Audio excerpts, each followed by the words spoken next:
Well, welcome to you all. Thank you so much for being here today. As I think we all know, across the Americas, a new generation of digital native companies is attracting global venture and institutional capital, really reshaping the region's innovation and investment landscape. And indeed, venture funding across the Americas surpassed $180 billion in recent years. So we've discussed we'd like this to be a really spontaneous panel, so anyone feel free to jump in, but I'd just like to begin with an initial question about fundamentals. And I'm wondering, how do the fundamentals of the digital economy differ between North America and Latin America in terms of infrastructure, capital access, and consumer behavior? Where are you seeing the most opportunities? Just an easy one to ease you all in. Whoever wants to jump in. I'll correct you. I'm sorry to do this. Do it. North America includes Mexico. Okay. So Fair. Yes. Canada, US, and then Latin America. Okay. Which is often misunderstood. Yeah. And I think part of the reason that there's so much connectivity across the Americas that I think we're now waking up to that has not been as appreciated in the past cycle. And I think capital flows across the entire region are accelerating. So I've been investing in Latin America since 2018, when the ecosystem there was $3 billion a year. In 2021, it was $17 billion a year, and now it's back to 3. That 17 was all driven by US capital coming in and going out. So I'd say the biggest phenomenon is when the US is interested in Latin America, you get a ton of capital, and when it's not, it all disappears. There is no stable base to keep the engine running, and that's still the case today. Anyone with experience? Gerry, Emiliano, what's your experience been as both founders and people who scaled up businesses in Latin America? Yes, as a founder building in Latin America, having grown up close to that U.S.-Texas border, I've seen kind of how important that relationship between Latin America and North America is, and Mexico kind of sits squarely in the middle of both of those categories. Yep. You have the most trade between any two countries, being between Mexico and the United States, of any two countries in the world. But I think there's a massive opportunity, though, to see the region, Mexico, to see Latin America as not just a factory for the United States, but also as a hotbed of innovation, right? Where there's a lot of need, there's a lot of large incumbents that have been inherited from state-owned enterprises at times, or a lot of concentration, and so the region is screaming, right, for innovators, like ourselves, some here on this stage, and I think we've kind of seen waves, and Shu was behind the fund that invested quite a bit in the region, and I think that's creating a lot of examples for the region, and I think a lot of learnings as well to how to better deploy capital, and so I think we're actually very optimistic that today you see funds, you see businesses that are investing in very capital efficient ways that make it actually a really prime moment to double down in the region. Emiliano, what's your experience been? I think my experience has been fairly similar to Gerry's, and I believe that in a way there is a massive talent pool in Latin America that still needs to be developed, and that requires a massive amount of capital, and still some of the basics need to happen and need to be developed. Take, for example, infrastructure for the digital economy. That's something that still needs significant investment to enable and for talent to truly flourish and be able to capitalize on this opportunity that Latin America as a region is in itself. But if I may interrupt, please in the do. spirit of interrupting, Please do. You're building very different businesses, right? A payments company, and then fiber. And part of what we were talking about backstage was all this venture capital, which is only one flavor of capital, hasn't liked what you're doing as much as it's liked what you're doing, even though both are completely necessary for the development of the region. I mean, putting fiber into lower class neighborhoods in Colombia is valuable and necessary, and so is payments. So what describes the appetite of this capital to go against you and in favor of you, Gerry, for seemingly arbitrary reasons, especially because now venture capital is doing CapEx in the US. I mean, all of this AI is being funded by venture capital. Absolutely, that's totally right, Shu. And I think, in a way, when we speak with venture capital, what we find is that we are too heavy. You know, there is a lot of capex, there is a lot of people on the streets, and when we speak with infra funds, we grow too fast. You know, we are too techy. So we think we are in a category that hasn't been named yet, and until this category isn't named, it's truly hard for the market to price it. And we think this category is infrastructure with software economics, and when done properly, it can mean a lot of growth, high margins, and at the same point, enable other things that are based on that infrastructure to flourish, like payments, like edtech, like everything that at the end of the day needs connectivity. There is still a 20% of the population that is not connected or is underconnected in Latin America and beyond. Something I think, if I may, just like it's very interesting, and it's a recent development, is that I think we oftentimes, when speaking about investing in innovation, we talk about venture capital, and that's gone through a cycle. But something that's happened more recently is that there's other pools of capital that are also investing in innovation, and I think being able to match those pools of capital and their desired return profiles to the opportunity is something that's been happening much more as of late. For example, with Clara, we've raised over $200 million in equity to date, but actually more of the capital that we've raised has different characteristics. So, for example, we partner closely with banks, and so we work with the IFC or World Bank, with Goldman Sachs and others to be able to fund our payments product, like our corporate credit cards, in a post-pay capacity, and we can do that now more equity efficiently than any bank would, thanks to these partnerships. There's also capital like a fund that we work with from General Catalyst called Customer Value Fund, where they're funding S&M, so sales and marketing spend, so that instead of us using our equity dollars, which should go towards R&D as much as possible, we're able to use that pool of capital to fund the growth of the business. And so you combine kind of these different pools of capital with different return profiles, and that allows you to build a business in a much more capital efficient or appropriate way than would be possible before. And I think that's one of the more recent trends in the region that I'm particularly excited about. Absolutely. Abdulrahman, let me come to you. You've been actively investing in the Americas digital economy for about a decade now. What was the impetus to look west, and will you be doubling down in the future? So to be clear here, I don't manage a fund. I don't build a product. I'm not an investment banker. But I represent government, proudly represent the Kingdom of Saudi Arabia, more specifically the Ministry of Investment. And through the ministry, our role is to ensure that the capital is flowing in an efficient way between Saudi and the Americas. Now, when we look at US, and Chris knows that very well, number speaks to itself. The relation stands alone. But when LATAM itself, what's different than the US is, I believe, is the awareness level. So when you look at LATAM, and if you don't know how to do business in Sao Paulo versus Bogota versus Asunción or Buenos Aires, then you can't really operate in that part of the region. And just simply, like in Saudi, when we look into Latin America, we focus on our key sectors, and then we structure it across different countries. So we know when we look into Brazil, we look into food security and agriculture. When we look to Costa Rica, we look into ICT. When we look to Panama, we look into connectivity and ports and logistics. When we go to Buenos Aires, Argentina, and Chile, we look into lithium and rare metals. So it depends on the sector, and when you map it across your key priorities, then you will be able to understand the region. But not only that, once we really understand the sectors, we look at three main elements. So first, our private companies, our national champions, and we have very good examples of Manara, who's our mining national company, who acquired a big stake of Valley Base Metal, but also Aramco, who just finalized their first retail investment in the downstream in Chile of 100% of ISMAX. So that shows you that's the level of awareness from private sector and the national champions.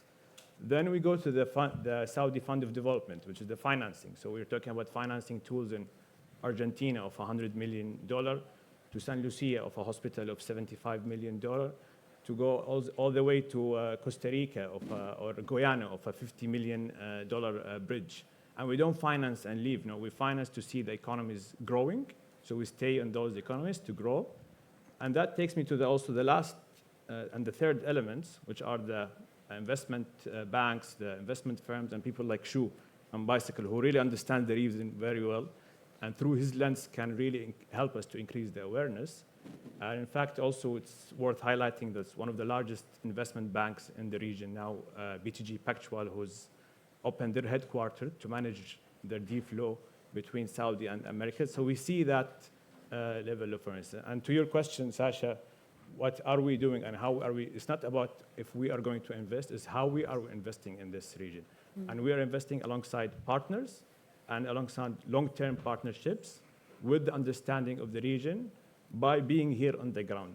And I must just acknowledge His Excellency Fahd al-Saif, Minister of Investment, who was here in Miami in America Business Forum in November.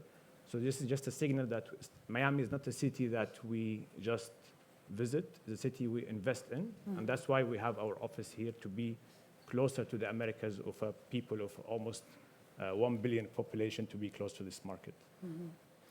Chris, I'd love to get your thoughts on what we've discussed so far, and I'd also like to ask you, how are government rules about national security affecting how money flows into tech companies across borders? What are your thoughts on that? No, thanks for the question, and thanks to FII for having me here and this whole panel. So the president's made it very clear that America is open for business, and we're seeing record capital inflows from foreign direct investment, as America is the premier destination for capital. And to the point that we've been discussing, it's across sectors, it's across technologies. And what I lead is called the Committee on Foreign Investment in the United States. And our lens is the national security piece that you were talking about. So I think I got it. Sorry. Thank you. And so what we look at in any particular transaction is that national security piece. And so we're trying to do things in the United States that help sort of fast track the investments, because whether you're an entrepreneur or an investor, what you're looking for is certainty, right? And we're trying to set up a system or advance the system that's going to allow for that level of speed, for that level of certainty. Now, you may not always like the answer, but the reality is that we're seeing these capital inflows from all around the world. And in fact, I was meeting with some Florida bankers, and we were specifically talking about the activity in Latin America and the excitement that's happening. And we're going to see a lot of opportunity across the tech stacks. We're seeing a lot of activity in semiconductors, activity in quantum as well. And we want to welcome that. And so we've developed a program that's currently in its pilot phase called the Known Investor Program. And when you look at a transaction, there's two pieces to it. There's the parties and the transaction itself. And so what we're going to be doing is doing a deep dive on the investors, who are typically sort of frequent filers or folks that we see pretty often, so that we can actually move and concentrate on that transaction. And what we want to be able to do is engage with parties in advance of the transaction, because once it's closed, it's difficult for us to work with the parties to mitigate something. But if we can work with them on the front end and tell them the risks and concerns that we might have, they can bake that into the negotiations and the deal, which will make it easier for our team to be able to advance the project. One thing that really frustrates me, so I used to invest in San Francisco also, and there's so much invention happening in the US. You mentioned a few things, quantum, AI now that everybody's talking about. And the diffusion of that invention tends to prioritize going to Europe first. And I wonder why it isn't the case that diffusion should first go south. And there's so many big markets and big customers to be had that the frontier of AI can be in San Francisco, but the first big customers outside the US should be Itaú and Clara and Vivo and B3 and all of these companies in Latin America that have such appetite for these technologies, but for some reason that connection between invention and diffusion doesn't go this way. It goes from the US then to Europe and sometimes to Japan. I wonder if you have a point of view on that. Well, we certainly welcome innovation and invention in the United States, and we want to encourage that. But we work very closely with our international partners. One of the roles of my office is to provide technical assistance on investment screening in different countries. and we work in bilateral fashion very consistently. I think ultimately with that, though, it really is going to depend on what that country's investment appetite is and what they're focused on. So whether a country is focused on mining and critical minerals or something of that nature, we will provide technical assistance around that. But we certainly want to coordinate across the table on any type of innovation. Shu, I'm curious because before this conversation, you talked about the importance of Chinese capital and companies coming into the region. Talk to us a little bit about what trends you've been seeing. Yeah, I grew up in Kenya, and my dad was from a generation where there was a battle between Russia and the US for the hearts and minds of the emerging world. And so a lot of students of his generation either went to the US for university or to Russia, believe it or not, for university. The same thing is happening now, but for technology. So in Latin America, I think this is ground zero, you have a direct battle between Chinese innovation and US innovation. And right now, Chinese innovation is winning because China has prioritized Latin America. Companies are opening offices in Latin America. If you drive through the streets of Costa Rica or Sao Paulo, Buenos Aires, you will see Chinese EV ads everywhere and not a single one for Tesla. You will see Chinese food delivery companies and transportation, ride-hailing companies opening in Mexico and Brazil. Everything from logistics to batteries to food delivery is happening from China, and the American companies are not prioritizing the region. So this is just something very apparent that's happening right now, and I think it's a big blind spot for the US. Do you think over time that might become complicated when it comes to the fact that a lot of the investment might be in data-heavy businesses, critical infrastructure, and AI? When are we going to get to that point? And also, what kind of figures are we talking about, if you can? I don't know the numbers, but these are real efforts. And the answer to your question is yes. Yeah. This is a big geopolitical. It's like a storm waiting to happen potentially. Risk/advantage to China. Yeah. I think, maybe some of that is related to what Shu was mentioning, that it seems oftentimes like American companies may look towards like Europe or Japan even, whereas I think like China thinks like, well, other emerging markets first. And so, what Shu's describing, something that's like very apparent on the ground. Perhaps an exception, though, and we recently released, Clara, a report on like AI adoption trends, and most of the AI adoption is happening buying from U.S. companies, OpenAI, Anthropic, and there's been massive adoption around Latin America, very online society already, especially in Brazil, we're seeing the fastest adoption there. So that perhaps is an exception. But yeah, you don't see it necessarily translated to like the next level of like software development, right? Like some of the pains that we see like businesses in the region talk to us a lot about is that a lot of this software is never adapted properly for the way that businesses in the region actually operate, right? Like they're expected to adapt to the software, and so I think especially now with how AI is making it possible to develop a lot more software efficiently, I think there's a great opportunity for LATAM. Yes, Sacha, just give me I will give a perspective from Riyadh about the AI adoption. Actually, the Saudi government is one of the fastest growing government in AI adoption. In fact, His Royal Highness the Crown Prince Mohammed bin Salman, he designated the year of 2026 to be the year of artificial intelligence. And I've seen that in our office. When we look into investments now, we just don't like to invest in AI, but how we can invest with AI. And I truly believe that firms that are currently looking into bridge that gap of capital allocators who are looking for deals, or even people who are looking for funding, that some firms that they can come in and with AI they do it in 2 seconds or 2 minutes compared to 2 years just last year. So this firm, they will be ahead of the curve.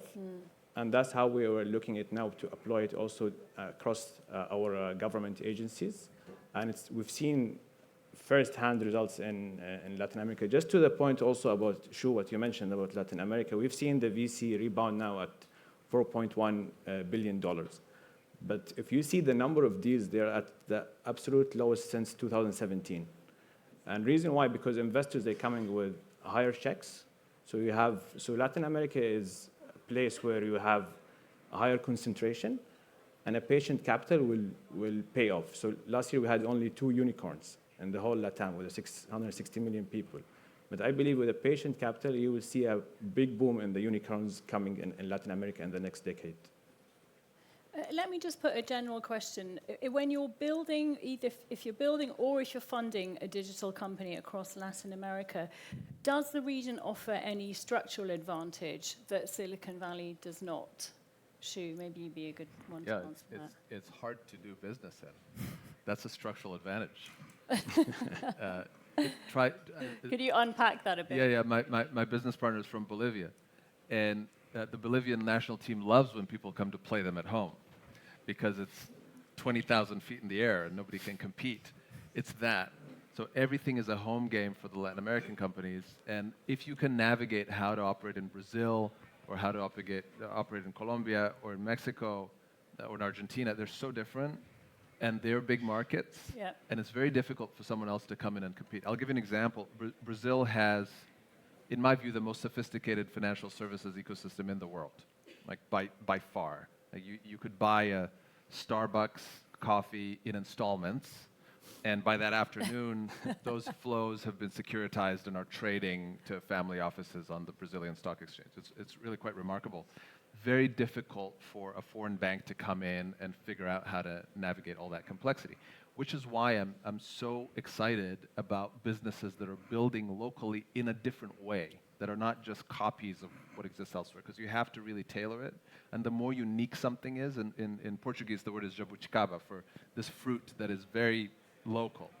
So the more jabuticabas you find that are just really weird, unique local businesses, the more you can be confident that you're onto something pretty interesting. And it's very difficult for folks from other countries, even China, to come and compete against that. To show your business partners say that Latin America is the only place where you have more opportunities than capital. Yes. So I think that will pay off. And to the financial sector, I agree. I'm using Pix personally, and it's way better than Zelle or any other app you use here. Best. And then I think, you take that and then, you compound it across like many different industries, verticals, because there's so much need, and you do see these, big outcomes, these big compounders coming out of Latin America. You have a Mercado Libre, which nominally started being, like the eBay for LATAM, but today it's a business that's worth, 4 or 5 times as much, and it really, it has very little to do with how it started, where most of it business comes today. It's as much financial services exactly. as it is retail, which is unique. Yeah. The most valuable, neobank in the world emerged out of Brazil, and now, after serving now, I think 130 million consumers across the region, they're expanding into the U.S. and they're worth a lot more than any neobank in the U.S. has been able to achieve. Where I just think shows you, how much opportunity there is in the region. Emiliano, yeah. Yeah, no, and sorry, okay.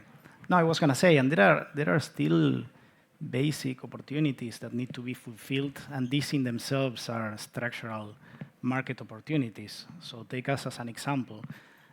We serve a segment that is a low-income segment in Colombia, in Argentina, and hopefully in other countries. And this is a segment that traditional telcos could not serve ever over the last 20 or 30 years. And this is not because there is no demand, it's mostly because it requires a different approach. Most of our people are daily earners, they make money by the day. So we need a model that is aligned that aligns the price to this market reality, and that opens up new opportunities. And this is just an example that can be replicated in payments and in several other segments across the region, I believe. Mm-hmm.